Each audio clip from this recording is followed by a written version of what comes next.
Good morning विद्यार्थी मित्रों, मारी यूट्यूब चैनल में आपનું हार्दिक स्वागत करूँ છું। આજે આપણે ધોરણ 12 વાણિજ્ય વ્યવસ્થામાં જે પ્રકરણ નંબર 2 એમાં જે ફ્રેડરિક ટેલર છે તેમના વૈજ્ઞાનિક સંચાલનના સિદ્ધાંતો એની આપણે ચર્ચા કરીશું। વિદ્યાર્થી મિત્રો, આપણે આગળના વિડિયોમાં વૈજ્ઞાનિક સંચાલન વિશે થોડી ઘણી માહિતી મેળવી હતી।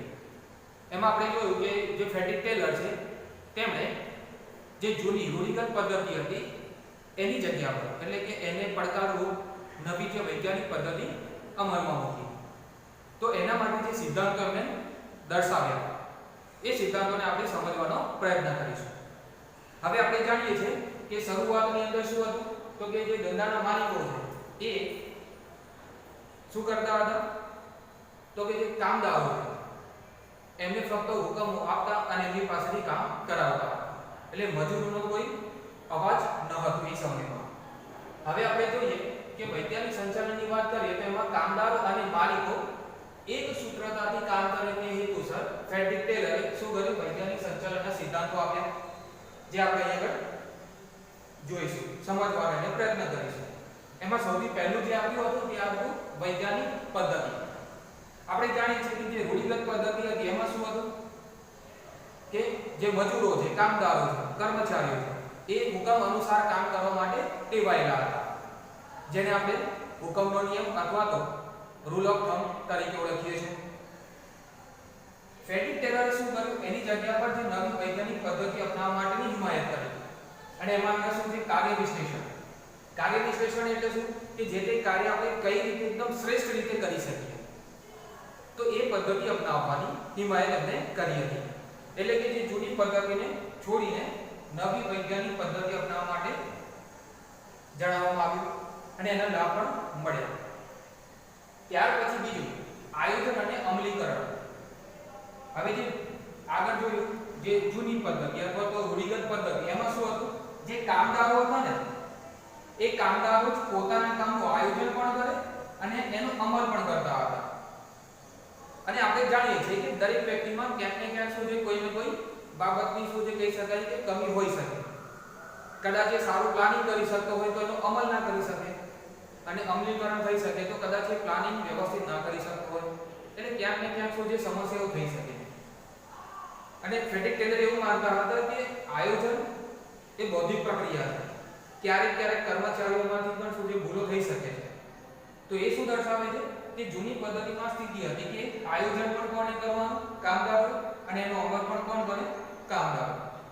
પરંતુ જે નવી વૈજ્ઞાનિક પદ્ધતિ હતી એમાં ફ્રેડરિક ટેલરે શું કર્યું, તો કે આયોજનનું કામ કોણ કરે, તો જે નિષ્ણાતો છે તે લોકો કરે। એટલે કે આયોજનનું કામ ફક્ત ને ફક્ત જે એક્સપર્ટ લોકો છે જે તે કાર્ય માટેના એ એક્સપર્ટ દ્વારા જ થાય, અને તેનો અમલ કોણ કરે, તો કે કામદારો। તો અહીંયા શું કરવામાં આવ્યું, આયોજનનું કાર્ય અને જે અમલનું કાર્ય એ બંનેને શું કરવામાં આવ્યું, અલગ કરવામાં આવ્યું, જે જૂની પદ્ધતિમાં ફક્ત કામદારો દ્વારા જ થતું હતું। ત્યારબાદ આપણને ત્રીજો સિદ્ધાંતમાં શું કીધું છે, કાર્ય વિશ્લેષણ। હવે કાર્ય વિશ્લેષણમાં શું ધ્યાનમાં લેવામાં આવ્યું, તો કે ધંધાની અંદર એકમની અંદર જે ઓછામાં ઓછો ખર્ચ થાય અને કામ કેવું થાય, ઝડપથી થાય। હવે એના માટે શું કરવામાં આવ્યું, તો એના માટે સમય નિરીક્ષણ, ગતિ નિરીક્ષણ અને થાક નિરીક્ષણ જેવી જે પ્રયુક્તિઓ છે, ટેકનિક્સ એ અજમાવવામાં આવી, જે આપણે એના પછીના ટોપિકમાં પણ આપેલું છે, પણ એને ટૂંકમાં સમજીએ। સમય નિરીક્ષણ એટલે શું, તો કે મારે જે કામ કરવાનું છે એનો એક ભાગ પૂરો કરવા માટે કેટલો સમય થાય તેનો અભ્યાસ કરવાનો, તો એને શું કહેશું, સમય નિરીક્ષણ। ગતિ નિરીક્ષણ। ગતિ નિરીક્ષણ એટલે શું કે જ્યારે કાર્ય કરતી વખતે જે નાની મોટી સાધન સામગ્રી વસ્તુઓની જરૂર પડે છે, કાચા માલની જરૂર પડે, તો એને લાવવા લઈ જવામાં જે સમય બગડે છે એને કેવી રીતે ઓછો કરી શકાય, તો એને ગતિ નિરીક્ષણ કહીશું। અને થાક નિરીક્ષણ એટલે કે કર્મચારીને કાર્ય કરતી વખતે જે થાક લાગે છે તો એને કેવી રીતે દૂર કરી શકાય। અને એટલા માટે આપણે જાણીએ છીએ કે દરેક ધંધાકીય એકમમાં તમે જો કે થોડા થોડા અંતરાલમાં શું છે એમને રિસેસ અને કહી શકાય કે જે લંચ બ્રેક છે એ અલગ અલગ રીતે શું છે એ લોકોને થાક દૂર કરવા માટેનો પ્રયત્ન કરવામાં આવે છે। આપણે સ્કૂલોમાં પણ જોઈએ છે કે અમુક સ્કૂલોમાં શું છે દર 2 લેક્ચર પછી 5 કે 10 મિનિટનો તમને બ્રેક આપવામાં આવે છે, ત્યાર પછી ફરીથી બીજા 1-2 લેક્ચર હશે, પછી ફરીથી તમને એક બ્રેક આપવામાં આવશે. એ શાના માટે? તો કે થાક નિરીક્ષણ છે કે કામ કરતી વખતે એમને થાક લાગે છે તો એ થાકને દૂર કરવા માટે આ ટેકનિક અપનાવવામાં આવે. હવે આ બધાનો શું છે અભ્યાસ કરવામાં આવ્યો અને એના આધારે એક ચોક્કસ પદ્ધતિ કાર્ય માટેની નક્કી કરવામાં આવી, જેનાથી શું થયું તો કે જે ઓછી પડતરે વધુ ઉત્પાદન શક્ય બન્યું છે. કારણ કે શું છે સમય બચે છે, જે ગતિ બરાબર છે સામાન લાવવા લઈ જવામાં જે સમય બગડતો હતો તે, અને થાક જેટલું ઉત્સાહથી કામ કરશે બરાબર છે જેટલો થાક ઓછો લાગશે તો એ રીતે શું છે વધુ ને વધુ ઉત્સાહથી કામ થશે. પરિણામ શું આવશે તો કે પડતર ઓછી થશે, ઉત્પાદન કેવું થશે વધુ. તો આ પ્રકારે શું છે કાર્ય વિશ્લેષણ અપનાવવામાં આવ્યું. ત્યાર પછી આપણું છે આપણને પ્રમાણીકરણ. હવે પ્રમાણીકરણ એટલે શું તો કે સ્ટાન્ડર્ડાઇઝેશન, એટલે કે દરેક કામ માટે અને જે સાધનો છે કામની સ્થિતિ છે બધાને શું છે પહેલાથી નક્કી કરી દેવામાં આવ્યું કે જે કે ઓજાર તો પર્ટિક્યુલર ચોક્કસ પ્રકારના જે સાધનો છે એ એમની પાસે હોવા જોઈએ. ત્યારબાદ સાધનો તો કે એ કાર્ય માટે એમને જે નાના મોટા સાધનોની જરૂર છે તો એ પહેલાથી નક્કી જ કરી દીધું કે આટલું કામ કરવાનું છે તો એમાં આટલા સાધનોની જરૂર પડશે. સમયની વાત કરીએ તો સમયની અંદર એવું નક્કી કરી દીધું કે આ જે કાર્ય કરવાનું છે એના માટે સરેરાશ આટલો સમય જોઈએ છે. તો એ પ્રમાણિત સમય જે આપણે આગળ જોયું સમય નિરીક્ષણની અંદર તે, અને કામકાજની સ્થિતિ એટલે કે કામકાજ કરતી વખતે કેવા પ્રકારની સ્થિતિ જેમ કે હવા ઉજાસ છે બરાબર છે, સૂર્યપ્રકાશ છે, આ બધી સ્થિતિ પરિસ્થિતિઓ શું છે પહેલાથી શું કરી દેવામાં આવે નક્કી કરી દેવાની કે જેથી શું છે જ્યારે કાર્ય શરૂ થાય ત્યારે આ બધી સમસ્યાઓ ઊભી ન થાય બરાબર. તો આ હતું પ્રમાણીકરણ.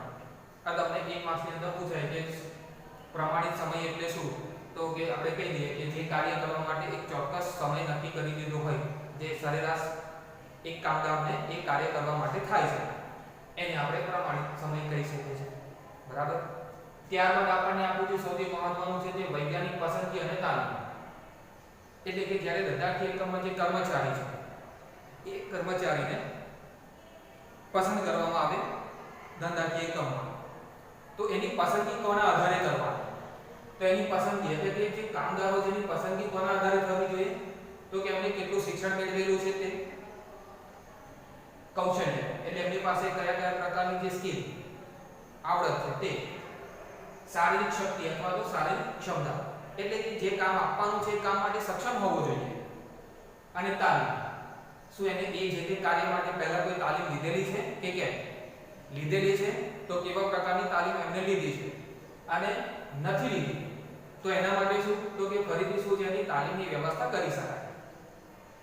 ત્યાર પછી કાર્ય સોંપણીની વાત કરીએ એટલે કે જ્યારે આપણે કાર્ય સોંપવાનું છે ત્યારે પણ આ બધી બાબતો જોવાનું કે આ જે કાર્ય હું જે કર્મચારીને સોંપી રહ્યો છું તો શું એ વ્યક્તિને એ અથવા એ કર્મચારીને એના માટેનું ચોક્કસ પ્રકારનું શિક્ષણ છે, જ્ઞાન છે, એ કાર્ય કરવા માટે સક્ષમ છે કે કેમ, આ બધી બાબતોને ધ્યાનમાં લેવી કે જેથી શું છે દરેક કાર્ય ઓછા સમયમાં કાર્યક્ષમ રીતે થાય અને ધંધાને એનો લાભ મળે અને એનો લાભ કર્મચારીને પણ મળે અને કાર્ય સંતોષ થાય. જે કર્મચારીને જે કાર્ય કરવામાં શું છે ઉદાસીનતા હોય અને આપણે એ કામ એને આપવાનો પ્રયત્ન કરીશું તો એટલો ઉત્સાહથી કામ નહીં કરે, એટલી ક્ષમતાથી કામ નહીં કરે, પરંતુ આપણને ખબર છે કે જે તે કામ છે જે તે વ્યક્તિ અથવા કર્મચારી બહુ સારી રીતે કરે છે તો આપણે એ કામ એને આપવું કે જેથી એ શું છે ઉત્સાહથી કામ કરે અને એનો કાર્ય સંતોષ સુધાય વધે. ત્યાર પછી આપણું જે જ્યારે પસંદગી થઈ ગઈ, કાર્ય સોંપણી થઈ એટલે સીધી વાત છે કે વળતર માટેની અપેક્ષા દરેક કર્મચારી રાખે છે. એના માટે શું છે મેં નાણાકીય ઉત્તેજન પર જે સિદ્ધાંત છે એમાં સમાવેશ કર્યો છે. ફેડિક ટેલરે જે કામદારો છે કયા કામદારો જે કુશળ કામદાર છે, કાર્યદક્ષ કાર્યક્ષમ જે કામદારો છે એના માટે શું કર્યું નાણાકીય અને બિન નાણાકીય ઉત્તેજનની વ્યવસ્થા કરી. એટલે કે એમને નાણાકીય સુવિધા એટલે કે વળતર તો સારું આપવાનું પરંતુ સાથે સાથે એમને શું છે બિન નાણાકીય ઉત્તેજન એટલે કે કેન્ટીનની સુવિધા હોય બરાબર છે, રજાઓની સુવિધા છે, ત્યારબાદ એની જે બીમારીને લગતી જે પ્રશ્નો છે તેને લગતા જે વીમાની વાત હોય બરાબર એટલે કે જે મેડિકલ સુવિધાઓ છે તે, એટલે કે ફક્ત નાણાકીય બાબતો જ મહત્વની નથી, બિન નાણાકીય બાબતો પણ એટલી જ મહત્વની છે એવું ફેડિક ટેલર જાણતા હતા અને એટલા માટે એમણે શું કર્યું તો કે ઉત્તેજક વેતન પ્રકારની ભલામણ કરી. જે આપણે આગળ પણ જોયું હતું કે જે કર્મચારી પોતાની કક્ષાથી વધુ સારું કામ કરે તો એને 30 થી 100% શું કરવાનું, વધુ વેતન આપવાનું એની કક્ષાથી, જેનાથી શું થાય કે કર્મચારી એટલે કે કામદાર વધુ કામ કરવા માટે શું કરે, પ્રેરિત થાય, અને જે બીજા કર્મચારીઓ છે એ પણ શું છે, વધુ કાર્ય માટે સમય આપે અને વધુ ને વધુ કાર્ય કરીને સારામાં સારું વેતન એ લોકો મેળવે. હવે જે વેતન નક્કી કરવાનું હતું, પહેલા શું છે, ધારણાઓને આધાર થતું હતું કે આ કર્મચારી આવ્યો છે 8 કલાક કે 10 કલાક કે જે સમયગાળો છે એ સમયગાળો પસાર કર્યો એટલે એને પૂરો પગાર આપવાનો. પરંતુ ફેટિગ ટેલર શું કહે છે કે પગાર ધારણાઓના આધારે નહીં આપવાનો, એટલે કે વેતન છે ધારણાઓ આધારે ન હોવું જોઈએ. કેવું હોવું જોઈએ? વૈજ્ઞાનિક અભ્યાસ આધારિત હોવું જોઈએ. એટલે કે કર્મચારી આવ્યો તો છે પણ એને કામ કેટલું કર્યું, એ કામ એની કેટલી ક્ષમતાથી કર્યું, બરાબર, એનાથી જે કાર્ય કરતી વખતે બગાડ થયો છે તે કેટલો થયો છે, આ બધી બાબતો ને ધ્યાનમાં લઈને શું કરવું જોઈએ, એને પગાર ચૂકવવો એટલે કે વેતન ચૂકવવું જોઈએ. તો એ કહી શકાય કે વૈજ્ઞાનિક અભ્યાસ આધારિત શું છે, વેતન આપવું જોઈએ.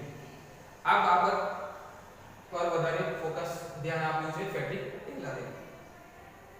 ત્યાર પછી આપણે જે કરકસરની વાત કરીએ.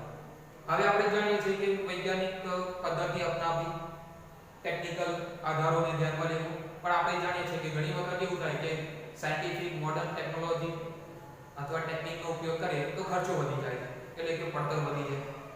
તો ફેટિગ ટેલરે એના વિશે પણ વાત કરી છે કે એમણે કીધું કે જો ફક્ત એવું નહીં કે આપણે વૈજ્ઞાનિક ટેકનોલોજીકલી જે સારામાં સારી પદ્ધતિ હોય એને અપનાવો, હવે એને અપનાવીએ તો પડતર વધી જાય. તો ફેટિગ ટેલરે શું કીધું છે કે તમે ફક્ત શું છે, વૈજ્ઞાનિક ટેકનિકલ આધારો જ નહીં ધ્યાનમાં લેવા, પરંતુ એની પડતર છે એને પણ ધ્યાનમાં લેવું. એવું ન થાય કે સારામાં સારા ટેકનોલોજી લાવી, નવી પદ્ધતિ અપનાવી દીધી, સાયન્ટિફિક મેથડ અપનાવી, પણ ખર્ચો વધી ગયો.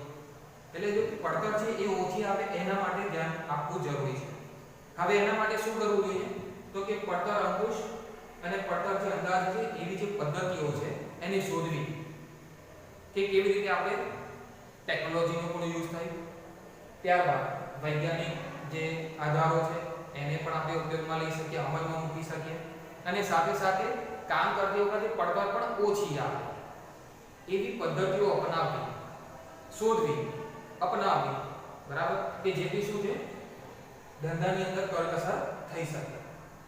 અને સૌથી છેલ્લું જે સૌથી મહત્વનું જે કીધું છે તે સંચાલનના સિદ્ધાંતો, વૈજ્ઞાનિક સંચાલન સિદ્ધાંતોનો જે આધાર કહી શકાય ને તે માનસિક ક્રાંતિ.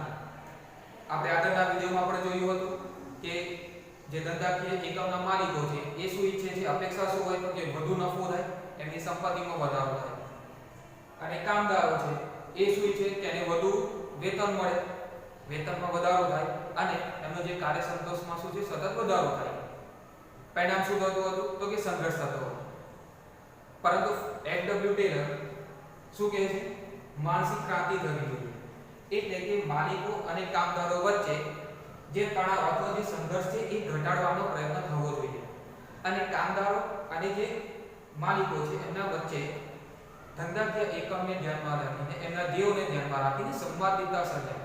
એક કહી શકાય કે સુમેળ અથવા તો સૌહાર્દભર્યા વાતાવરણ ઊભું થાય, સૌહાર્દભર્યું જે સંબંધો છે તે હાર્મોનિયસ રિલેશનશિપ ડેવલપ થાય, એના ઉપર વધારે ભાર મૂક્યો છે કે જેથી સંઘર્ષ ઓછો થાય. તો બાકીના બધા જે સિદ્ધાંતો છે જેને આપણે અમલમાં મૂકવાના છે, ધ્યાનમાં લેવાના છે, તો એમાં પણ સરળતા રહે. જો વારંવાર સંઘર્ષ થતા રહેશે તો ગમે તેટલી સારામાં સારી નાણાકીય સુવિધાઓ આપીશું અથવા તો ઉત્તેજક વેતન પ્રથાઓ અમલમાં મૂકીશું, પ્રમાણીકરણ કરી દીધું હશે, પસંદગી પણ સારામાં સારી કરી હશે, છતાં પણ આપણે અપેક્ષિત પરિણામ નહીં મળે. અને એટલા માટે શું કીધું છે કે માનસિક ક્રાંતિ થવી જોઈએ બંને પક્ષે, માલિકો પક્ષે પણ અને કામદારોના પક્ષે પણ. એક સૌહાર્દભર્યું વાતાવરણ ઊભું થાય અને એનો લાભ ધંધાના માલિકને પણ મળે અને કામદારને પણ મળવો જોઈએ. તો વિદ્યાર્થી મિત્રો, આ હતું આપણે જે વૈજ્ઞાનિક સંચાલનના સિદ્ધાંતો ફેડરિક વિન્સલો ટેલર દ્વારા આપેલો છે, બરાબર. એમાં સૌથી પહેલું આપણે જોયું વૈજ્ઞાનિક પદ્ધતિ અપનાવવાની, આયોજન અને અમલીકરણ બંને કાર્યને અલગ કરી દેવા, કાર્ય વિશ્લેષણ કરવું, એના માટે 3 અલગ અલગ પદ્ધતિઓ આપી છે, ટેકનિક્સ, સમય નિરીક્ષણ, ગતિ નિરીક્ષણ અને થાક નિરીક્ષણ. પ્રમાણીકરણની વાત કરીએ તો દરેક બાબતો, કાર્ય સંબંધિત બધી બાબતો પહેલાથી નક્કી થવી જોઈએ, કેટલો સમય લાગશે, કેટલા ઓજારો જોઈશું, કેટલા સાધન, અને કેવી કાર્ય પદ્ધતિથી કરવાનું છે તે કાર્ય એ પહેલાથી નક્કી હોવું જોઈએ. પસંદગી અને તાલીમની વાત કરીએ તો વૈજ્ઞાનિક પદ્ધતિ અપનાવવી કે જેની અંદર શિક્ષણ, કૌશલ્ય, આવડત, શારીરિક ક્ષમતા આ બધી બાબતોને ધ્યાનમાં લેવી જોઈએ. નાણાકીય ઉત્તેજન અને બિન નાણાકીય ઉત્તેજન એ સૌથી મહત્વનું છે. ત્યારબાદ જોઈએ આપણે કરકસર એટલે કે પદ્ધતિ, સાયન્ટિફિક મેથડ યુઝ કરવા જાઓ પરંતુ એની સામે પડતર વધે તો પણ આપણને ધાર્યા પરિણામ મળી શકે નહીં.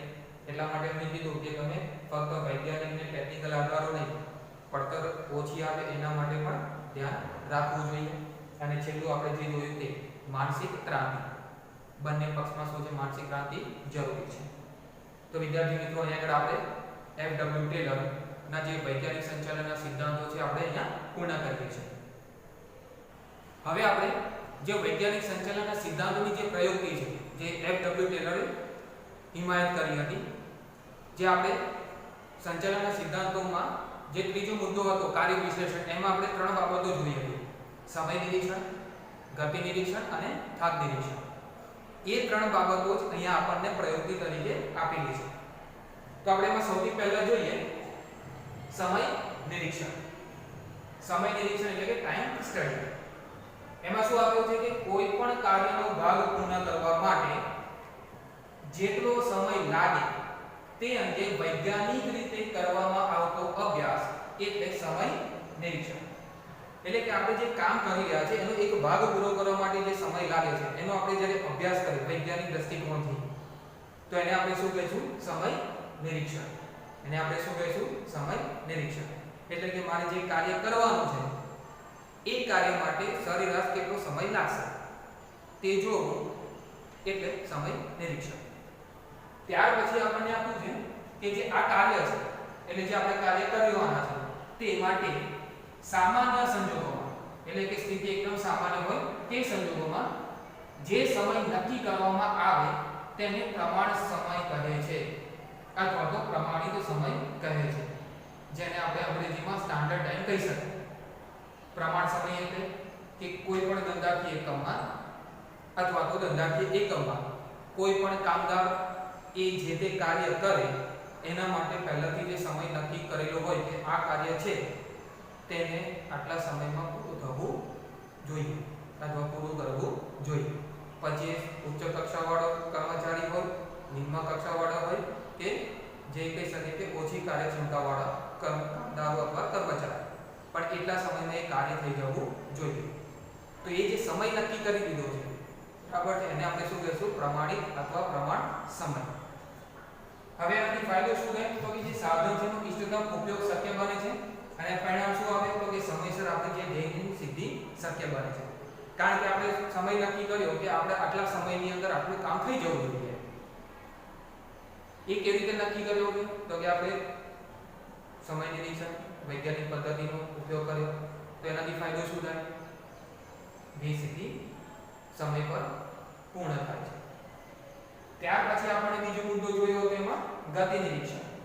હવે ગતિ નિરીક્ષણ એટલે મોશન સ્ટડી એટલે શું છે? તો ગતિ નિરીક્ષણ એટલે બિનજરૂરી ખોટી દિશામાં થતા બિન કાર્યક્ષમ હલનચલનમાંથી ઉદ્ભવતા બગાડને દૂર કરવાની પદ્ધતિ. એટલે આપણે જાણીએ છીએ કે દરેક કાર્ય કરવા માટે શું કરવું જોઈએ તો કે એને નાના નાના ભાગમાં વહેંચી દેવાના, પરંતુ એ ભાગને એ રીતે વહેંચવું કે જેથી શું છે કોઈ ખોટી દિશામાં કાર્ય ના થાય. એટલે કે પહેલા પેકિંગનું કામ આવી જાય ને પછી પ્રિન્ટિંગનું કામ હોય કે પ્રિન્ટિંગ પછી પેકિંગ થઈ જાય એવું ના થવું જોઈએ. એની ક્રમ હોવો જોઈએ કે શરૂઆત થઈ, ત્યાર પછી એનો બીજો ક્રમ, ત્યાર પછી એનું બીજું, એના પછીનું કાર્ય, એનું પછીનું કાર્ય. તો એને ક્રમ નક્કી કરી દો કે જેથી શું છે ખોટી દિશામાં કાર્ય કરવાની જરૂર ઊભી થાય નહીં. બીજું કે જે બિનજરૂરી હલનચલન છે એટલે કે શું છે કે ઘણી વખત પહેલા એવું થતું હતું કે ઉત્પાદન કાર્ય કોઈ અનેક સ્થળે થતું હોય અને એનાથી થોડી દૂર જે છે સ્ટોર હોય કે જેની અંદર શું છે કાચો માલ, સાધન સામગ્રી, સાધનો, નાના મોટા ઓજાર એ બધું બીજી જગ્યા પર હોય. એટલે જ્યારે કાર્ય કરતી વખતે જ્યારે આ સાધનો ખૂટી જાય તો ત્યારે શું કરવું પડે તો કે ત્યાંથી પાછું સ્ટોરમાં જવું, ત્યાંથી સામાન લાવવો અને ફરીથી પાછળનું કાર્ય શરૂ કરવું. તો એ બિનજરૂરી હલનચલન થાય છે એને આપણે દૂર કરવાનું.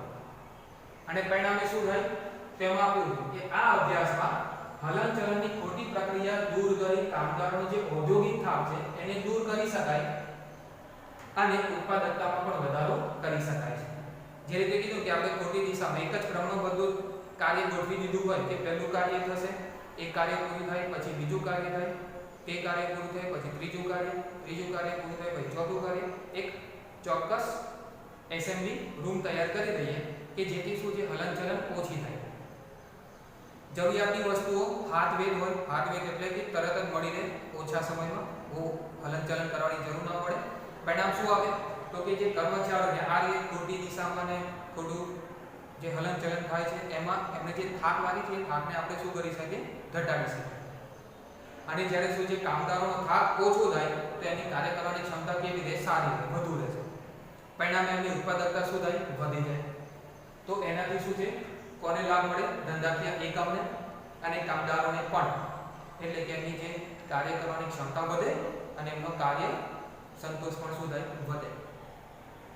ત્યારબાદ એનો મુખ્ય ઉપયોગ શું છે, એટલે કે જે ગતિ નિરીક્ષણ છે એનો મુખ્ય ઉપયોગ શું છે તો એ જ કે જે શ્રમ છે એનો લઘુત્તમ બગાડ થાય એવી પદ્ધતિ શોધવાની. એટલે કે કામ કરવામાં ઓછામાં ઓછો સમય થાય, ઓછામાં ઓછો સમયનો બગાડ થાય અને એનાથી શું થાય તો કે ધંધાને લાભ થાય એવી પદ્ધતિ શોધવી અને ત્યારબાદ એનો અમલ કરવો. તો આ હતું આપણે ગતિ નિરીક્ષણ. અને ત્યાર પછી જે ફ્રેડરિક ટેલરે જે પ્રયુક્તિ આપી છે તે છે ભિન્ન વેતન દરની પદ્ધતિ, એટલે કે ડિફરન્શિયલ વેજ રેટ સિસ્ટમ અથવા તો સ્ટડી. આપણે આગળ પણ જોયું હતું કે ત્યાં આગળ સંચાલનના સિદ્ધાંતોમાં વેતન બંને પ્રકારના જે કહી શકાય કે ઉત્તેજન, એમાં નાણાકીય ઉત્તેજન અને બિન નાણાકીય ઉત્તેજન એમાં ધ્યાન આપ્યું હતું, ફોકસ ભાર મૂકવામાં આવ્યો હતો. એ જ બાબતને અહીંયા દર્શાવી છે. હવે એમાં ફ્રેડરિક ટેલરે શું કીધું છે કે કામદારોને કામના સમયના આધારે વેતન સંબંધિત ઉત્તેજન આપવાની પદ્ધતિ એટલે બિન વેતન દરની પદ્ધતિ. એટલે એમને જે રીતે કાર્ય કર્યું છે એ કાર્યને ધ્યાનમાં લઈને શું છે લોકોને વેતન આપવું. બહુ જ સારું કામ કર્યું હોય એટલે જેટલું નક્કી કર્યું છે કક્ષા એનાથી વધુ સારું કાર્ય કર્યું હોય તો વધુ વેતન આપો. આનાથી સરેરાશ કાર્ય કર્યું હોય તો અને જે નક્કી કરેલું વેતન દર છે એટલું વેતન આપો. જે આપણે આગળ પણ જોયું હતું બરાબર કે 30 થી 100% સુધી વધુ વેતન આપો જો કર્મચારી અથવા કામદાર એની કક્ષાથી પણ વધુ સારું કાર્ય કરે તો એ જ બાબત અહીંયા છે. તો એવી જે પદ્ધતિ અપનાવવામાં આવે એને શું કહીશું, ભિન્ન વેતન દરની પદ્ધતિ. હવે એની અંદર શું ધ્યાનમાં લેવાનું તો કે આપણે જાણીએ છીએ કે દરેક કામદારની કાર્યક્ષમતા કેવી હોય, અલગ અલગ. એ આપણે જાણીએ છીએ કે દરેક કર્મચારી કે દરેક કામદાર એક સરખા હોતા નથી, દરેકની ક્ષમતા અલગ અલગ હોય છે. તો આ જે ટેકનિક છે એની અંદર એ જ બાબતને કીધું કે જો કાર્યક્ષમ કામદાર હોય તેને વધારે વેતન આપો કે એ સારું કાર્ય કરશે, અને ઓછી કાર્યક્ષમતા વાળો જે કામદાર હોય તેને એની કામની જે બાબત છે કે કામ છે એને ધ્યાનમાં લઈને ઓછું વેતન આપો અથવા તો સરેરાશ વેતન જે નક્કી કર્યું છે તે આપો. હવે એનાથી શું ફાયદો થશે તો કે જે ઓછું કાર્ય કરનારા લોકો છે એટલે કે કામદારો છે તેઓને જે વધુ કાર્યક્ષમ કામદારોને વધુ વેતન મળે છે એ બાબતને ધ્યાનમાં લઈને એ લોકો વધુ કાર્ય કરવા માટે પ્રેરાય કે જેથી એમને પણ શું છે બીજા કાર્યક્ષમ કર્મચારીઓ કે કામદારો છે એમના જેટલું વેતન મળે. તો એનાથી શું થશે તો કે કામદારોમાં કાર્ય કરવાની જે ક્ષમતા છે એને ફાયદો થશે અને એ લોકો વધુ કાર્ય કરવા માટે પ્રેરાશે અને એનાથી ધંધાને પણ લાભ થશે અને કામદારને પણ લાભ થશે. તો આ તો વિદ્યાર્થી મિત્રો આપણે વૈજ્ઞાનિક સંચાલનના સિદ્ધાંતોની પ્રયોગો. તો આજના વિડિયોમાં આપણે જોયું વૈજ્ઞાનિક સંચાલનના જે સિદ્ધાંતો આપ્યા છે તે અને ત્યારબાદ વૈજ્ઞાનિક સંચાલનના સિદ્ધાંતોની પ્રયોગો જે આપણે અહીંયા પૂર્ણ કરીએ છીએ.